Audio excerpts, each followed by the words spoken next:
Hello everyone. ये केंद्रीय विद्यालय संगठन की तरफ से सभी जो स्टूडेंट्स हैं क्लास 1 के उनका डाटा मांगा गया है। उनकी सारी इन्फॉर्मेशन इस पोर्टल पर सेव कर दी जाएगी ताकि इन फ्यूचर यूज़ कर ली जाए जो भी रिक्वायर्ड हो। तो यहाँ से आपकी इन्फॉर्मेशन ले ली जाएगी। तो इसको बड़े ध्यान से भरना है सभी को। नंबर 1 ईमेल एड्रेस, ठीक है। यहाँ पर आप ईमेल एड्रेस डालेंगे। यहाँ का आप बच्चे का ईमेल एड्रेस है तो वो भी डाल सकते हैं, और अगर नहीं है तो पेरेंट्स अपना ईमेल एड्रेस यहाँ पर दें। नेम ऑफ द केवी, ठीक है। आप यहाँ इस पर लिंक क्लिक करेंगे तो ये देखिए केंद्रीय विद्यालय इसके नाम आ गए। तो यहाँ आप अपना केंद्रीय विद्यालय ध्यान से देख करके चूज़ करेंगे। जैसे आप केंद्रीय विद्यालय मस्जिद मोट है तो उस पर क्लिक करेंगे, ये आपका केंद्रीय विद्यालय सिलेक्ट हो गया। एडमिशन नंबर जो 4 डिजिट का आपका नंबर दिया हुआ है आपको, जैसे मान लीजिए आपको दिया गया है 2986, ठीक है। तो ये 4 डिजिट एडमिशन नंबर आपका फिल हो गया। चलिए अब है सेकेंड है नेम ऑफ द स्टूडेंट। ये स्टूडेंट नेम आपको यहाँ पर फिल करना है। ये आप सभी इसको कर लेंगे। फुल नेम जो आपने स्कूल में एंट्री कराई है, जिस नाम की, जो आपका डेट ऑफ बर्थ सर्टिफिकेट में चाइल्ड का नेम है, वही आपको नेम यहाँ पर फिल करना है। जेंडर यहाँ से चूज़ कर लेंगे, मेल या फीमेल। मेल सिलेक्ट हो गया।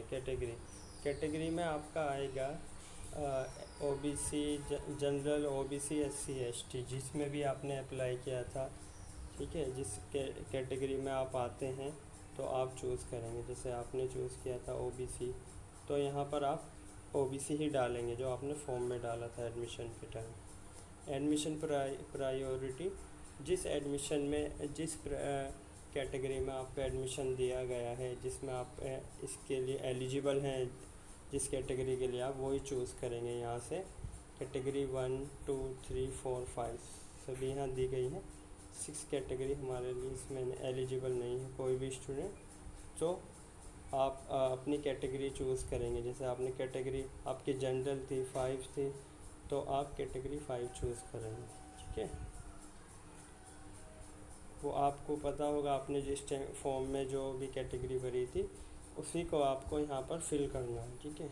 Weather admitted under RTE quota, RTE कोटे में जिस स्टूडेंट्स का सिलेक्शन हुआ, इसमें जो है एडमिशन हुआ है, वो यहाँ पर यस करेंगे, और नहीं हुआ है तो नो कर देंगे, ठीक है। Whether the child is differently abled, child differently abled है, यस या नो, उसको कोई जो है, आप जानते हैं जैसे कि बहुत से बच्चे डिफरेंटली एबल्ड होते हैं फिज़िकली और मेंटली, तो उसको अगर आपने मेंशन किया है फॉर्म में तो यहाँ यस या नो करेंगे। If the child is differently abled please choose the type, उसकी अकॉर्डिंग अगर आपने यस किया है तो यहाँ पर आपको चूज़ करना पड़ेगा। हियरिंग इम्पेयर्ड है, ऑर्थोपेडिकली हैंडीकैप्ड है, ये विजुअली इम्पेयर्ड है, ये अदर्स, जो भी ऑप्शन आप यहाँ से चूज़ कर लेंगे। नेक्स्ट फादर्स क्वालिफ़िकेशन, इस पर क्लिक करिए। प्राइमरी एजुकेशन है 1 to 5 है, या फिर क्लास 10 तक पढ़े हुए हैं पेरेंट्स, या सीनियर सेकेंडरी एजुकेशन है, डिप्लोमा होल्डर है, ग्रेजुएट, पोस्ट ग्रेजुएट, फील। तो अपनी डिग्री देख के यहाँ से आप इसको क्लिक करेंगे। मदर्स क्वालिफ़िकेशन, ऐसे ही सेम मदर्स की क्वालिफ़िकेशन भी फिल की जाएगी। मदर टंग हिंदी, उड़िया, पंजाबी, कन्नड़, गुजराती, मराठी, मलयालम, बहुत सारी यहाँ लैंग्वेज हैं ये। इसमें आप अपनी चूज़ करेंगे, हिंदी है, उर्दू है, इंग्लिश, जो भी है उसको आप यहाँ से चूज़ कर लेंगे। Whether the child has pre schooling exposure, आपका बच्चा है जो पहले इससे पहले कहीं पर स्कूल में जैसे कि पढ़ते हैं नर्सरी, LKG, UKG क्लास में पढ़ा हुआ है कितने साल, ठीक है। यस या नो कर देंगे उसको, अगर है तो यस करेंगे। Then next, if the child has pre schooling exposure then choose the number of pre schooling years, ठीक है। प्री स्कूलिंग ईयर्स कितने साल, 1 ईयर्स, 2 ईयर्स, 3 ईयर्स पढ़कर बच्चा फर्स्ट क्लास में आया है, ठीक है। तो आप यहाँ चूज़ करेंगे। अगर बच्चा 2 साल पढ़ चुका है तो 2 पे क्लिक कर दें। नेक्स्ट है आपका siblings, excluding the child admitted. उस बच्चे को छोड़कर आपको बताना है, जिस बच्चे का एडमिशन हो रहा है, कि उसके कितने भाई बहन हैं। तो यहाँ क्लिक करेंगे 1 2 3 एंड अबव, ठीक है। आप चूज़ करेंगे और टोटल कितने बहन भाई हैं। अगर उसके अलावा 2 और हैं तो आप 2 पे क्लिक करेंगे, ठीक है। नेक्स्ट चलते हैं। Point number 13, whether the siblings is are studying in the same KV. क्या उसके जो भाई या कोई बहन सेम स्कूल में पढ़ते हैं, तो इसको आप कर देंगे यस या नो, ठीक है। नो, अगर कोई नहीं पढ़ता तो नो कर दीजिए, ठीक है। पढ़ते हैं तो यस करना है। Classes in which siblings are studyings, किस क्लास में उस बच्चे के भाई या बहन पढ़ रहे हैं, ठीक है। जैसे क्लास 1 में है तो 1 पे क्लिक कीजिए, और एक भाई और है या बहन है वो क्लास 3 में है तो क्लास 3 पे क्लिक करेंगे, ठीक है। और अगर नहीं है तो इसको आप नील कर देंगे, ठीक है, इसको आप छोड़ देंगे। Next, type of gadgets available, क्योंकि ऑनलाइन क्लासेस में इनकी ज़रूरत होती है, तो ये आपको उस पर ही क्लिक करना है जो गैजेट आपके पास अवेलेबल है, जिसके थ्रू बच्चा ऑनलाइन क्लास लेगा। डेस्कटॉप कंप्यूटर है, laptop computer, smartphone with internet connectivity, smartphone without internet connectivity, basic phone. तो अगर आपके पास में लैपटॉप कंप्यूटर है तो आप लैपटॉप पे क्लिक करेंगे, और अगर स्मार्टफोन विद इंटरनेट कनेक्टिविटी है तो उस पर क्लिक करेंगे।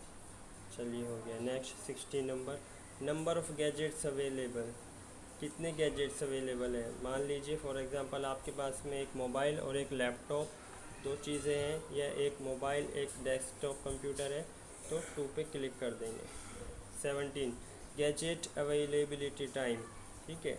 किस टाइम जो है ये गैजेट अवेलेबल रहेंगे, जैसे फ्री रहेंगे बच्चे की ऑनलाइन क्लास के लिए, ताकि बच्चा उस पर ऑनलाइन क्लास ले सके। हाँ, तो आप क्लिक कीजिए 7 to 8 AM, 7 to 9, तो यहाँ 2-2 घंटे का ड्यूरेशन है, ठीक है। 1 to 3, 3 to 4, तो बच्चे की ऑनलाइन क्लासेस अगर 1 से 3 o'clock तक हैं तो आप 1 to 3 पे क्लिक करेंगे, ठीक है। कॉन्टैक्ट नंबर ऑफ़ पेरेंट, यह पेरेंट्स अपना कॉन्टैक्ट नंबर डाल देंगे। ईमेल आईडी ऑफ़ पेरेंट, देखिए ऊपर जो ईमेल आईडी थी वो मैंने इसलिए कहा था कि वो आप है तो बच्चे की ईमेल आईडी डाल दीजिए वहाँ पर, और यहाँ पेरेंट की ईमेल आईडी फिल की जाएगी। Next 20A, whether the parents have any specific competence which can be utilised by the KV. अगर पेरेंट्स किसी तरह का कोई प्रोफेशनल है, किसी प्रोफेशन को जानते हैं, या फिर किसी स्किल्ड है वो, ठीक है, कोई स्किल जानते हैं, जैसे डांस, म्यूज़िक, आर्ट, योगा, ठीक है, जो भी कोई स्किल अगर आपको आता है, अगर आपने यस किया है यस, देन नेक्स्ट ऑप्शन देखिए, if the parents have any specific competence which can be utilised by the KV and willing to extend support to KV, choose the relevant item. अगर आपके पास ऐसे स्पेसिफिक कोई skill है, आप competence हैं उसमें, ठीक है, तो और केवी के कुछ काम आ सकता है, ठीक है। अगर आप चाहें तो केवी को सपोर्ट कर सकते हैं अपने इस स्किल से, तो आप चूज़ कर सकते हैं। क्लिक करेंगे, देखिए music, dance, art, sports and games, any vocation related competence other than the above, ठीक है। ऊपर वाले 4 में से अगर नहीं है तो 5th चूज़ करेंगे। मान लीजिए आप स्पोर्ट्स एंड गेम्स में हैं, कॉम्पिटेंस हैं, तो फिर आप इसको चूज़ कर देंगे। 20C, if vocation related competence of parents serial number 5 is chosen above, please specify the area of competence. देखिए ये कह रहा है कि अगर आपने यहाँ पर 5th चूज़ किया है, लास्ट वाला, any vocation related competence other than the above, तो आप इस पर क्लिक करके यहाँ पर इसको मेंशन करेंगे, ठीक है। कि कौन सा आप क्या स्किल आप जानते हैं। Next 21, if the child has any exceptional quality talent capacity please describe. अगर बच्चे में कोई स्पेशल एक्सेप्शनल है, क्वालिटी है, टैलेंट है, कैपेसिटी है, तो प्लीज़ उसको यहाँ डिस्क्राइब करेंगे। ठीक है। Oral language ability in English. ठीक है, बोलने में बच्चा इंग्लिश बोलने में कैसा है। ठीक है, उसकी क्लिक करें, यहाँ देखते हैं। शोज हेजिटेशन या फेसेस डिफ़िकल्टीज इन रेस्पॉन्डिंग, नीड्स सपोर्ट। ठीक है, बच्चा अगर हेजिटेशन दिखाता है, उसको यह डिफ़िकल्टी फेस करनी पड़ती है रेस्पॉन्स करने में और उसको सपोर्ट की ज़रूरत है, तो पहला ऑप्शन चूज़ करेंगे। Second, able to respond to age appropriate words and ideas. अगर वो अपनी एज की अकॉर्डिंग जो अप्रोप्रिएट वर्ड्स एंड आइडियाज़ को रेस्पॉन्ड कर सकता है, समझ सकता है, आंसर कर सकता है, तो सेकंड वाला क्लिक करेंगे। थर्ड है, speaks audibly but struggles to express thoughts, feelings and ideas clearly. ठीक है, बच्चा अच्छे से बोल सकता है बट उसको थोड़ा अपनी थॉट्स को, फीलिंग्स को, आइडियाज़ को एक्सप्रेस करने में थोड़ा परेशानी होती है, स्ट्रगल करना पड़ता है, तो थर्ड ऑप्शन करेंगे। फोर्थ है, speaks audibly and express thoughts, feelings and ideas clearly. ठीक है, बच्चा ऐसा है कि वो अच्छे से स्पीक भी कर सकता है, बोल सकता है, अपने जो थॉट्स, फीलिंग्स और आइडियाज़ को क्लियरली एक्सप्रेस भी कर सकता है, तो इसको चूज़ करेंगे। ठीक है। Writing ability in English. ठीक है, yet to learn basic strokes of writing needs support. अगर उसको अभी भी जो है बेसिक स्ट्रोक्स जो होते हैं राइटिंग, बच्चा अच्छे से वर्ड्स को नहीं बना पाता है, नहीं लिख पाता है उसको सही शेप में। ठीक है, और उसको अभी वो लर्न करना है और उसको सपोर्ट की ज़रूरत है, तो आप चूज़ करेंगे 1। Able to recognise and write a few letters, symbols and draw sketches of a few objects. वो रिकॉग्नाइज तो कर पाता है, ठीक है, और कुछ लेटर्स लिख भी लेता है, ये सिंबल्स को ड्रॉ कर सकता है और कुछ ऑब्जेक्ट्स के स्केचेस बना सकता है, तो सेकंड ऑप्शन। थर्ड में है, able to write all the letters of the alphabet या symbols and draw sketches of many objects. अगर बच्चा सभी लेटर्स, सभी अल्फ़ाबेट्स को लिख सकता है, ठीक है, right all the letters of the alphabet, ठीक है, सभी अल्फ़ाबेट को लिख सकता है, या सिंबल्स को का स्केच ड्रॉ कर सकता है, and draw sketches of many objects, और जो ऑब्जेक्ट्स हैं उनके सभी के जो है बहुत सारे ऑब्जेक्ट्स के स्केचेस ड्रॉ कर सकता है, तो थर्ड ऑप्शन करेंगे। ठीक है, इसका मतलब ये बच्चे में जो एबिलिटी है उसकी कि वो अच्छे से राइटिंग कर सकता है, अगर थर्ड ऑप्शन बच्चा चूज़ करता है तो। Fourth, able to write many words and draw good sketches of many objects. ठीक है, वो जो है मैनी वर्ड्स को जो है लिख सकता है, and draw good sketches of many objects, और बहुत अच्छे अच्छे स्केचेस बना सकता है। ठीक है, तो फोर्थ ऑप्शन चूज़ करेंगे। Reading ability in English. Read करने में बच्चों को डिफ़िकल्टी तो नहीं, has difficulty in recognising the letters of the alphabet, needs support. बच्चों को डिफ़िकल्टी है लेटर्स, अल्फ़ाबेट्स को पहचानने में, उनके लेटर्स को वो नहीं पहचान पाता है, ठीक है, अच्छे से रिकॉग्नाइज नहीं कर पा रहा है, तो उसको सपोर्ट की ज़रूरत है, तो आप इस पर क्लिक करेंगे। Second, able to recognise and read all the letters of the alphabet and a few words. वो रिकॉग्नाइज तो कर पा रहा है, पहचान पा रहा है, एंड सभी लेटर्स को जो है अल्फ़ाबेट के सभी लेटर्स को अच्छे से रीड भी कर पा रहा है, और फ्यू वर्ड्स, और कुछ वर्ड्स को भी। थर्ड है आपका, able to recognise and read a few words and their meanings. Able to recognise है एंड वो कुछ वर्ड्स और उनके मीनिंग्स को अच्छे से रीड भी कर सकता है। Fourth one, able to read simple sentences fluently and comprehend them.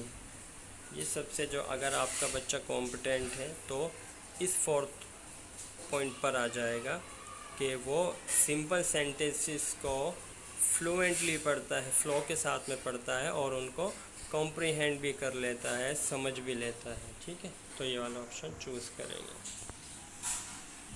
ठीक है, अब आता है आपका मैथमेटिक्स से रिलेटेड न्यूमेरेसी स्किल। ठीक है, ये इस पर क्लिक करेंगे, न्यूमेरेसी स्किल पे। नेट थोड़ा स्लो है, चेक करेंगे एक बार।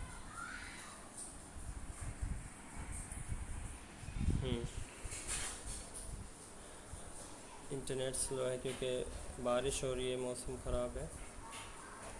देखते हैं चेक करके नेट आया क्या। अभी भी नहीं चल रहा है। अच्छे मैथ से रिलेटेड है, इसमें आप ऑप्शन जो है जैसे आपने ऊपर चूज़ किए हैं इंग्लिश लैंग्वेज से रिलेटेड, रीडिंग, राइटिंग, स्पीकिंग। ठीक है, इसी तरह मैथ से रिलेटेड, मैथ स्किल से रिलेटेड है, तो इसको आप चूज़ कर लेंगे। मौखिक भाषा क्षमता हिंदी में भी आपका वही है जो सेम इंग्लिश में थे कि reading ability in English, reading ability, writing ability in English. ठीक है, स्पीकिंग एबिलिटी इन इंग्लिश, ये आपको सेम ऊपर वाले की तरह ही लिखना है कि बच्चा इंग्लिश हिंदी लैंग्वेज में पढ़ने, लिखने, बोलने में कैसा है। ठीक है, मौखिक ओरल आ गया इसमें आपका।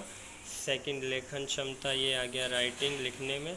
थर्ड आ गया आपका रीडिंग, पढ़ने में। ठीक है, ये 28 जो पॉइंट है आपको फिल करने के बाद इसको सबमिट कर देना है। ठीक है, सबमिट कर देंगे तो आपका डाटा, आपके बच्चे का डाटा जो पोर्टल पर सेव हो जाएगा। Okay, thank you very much.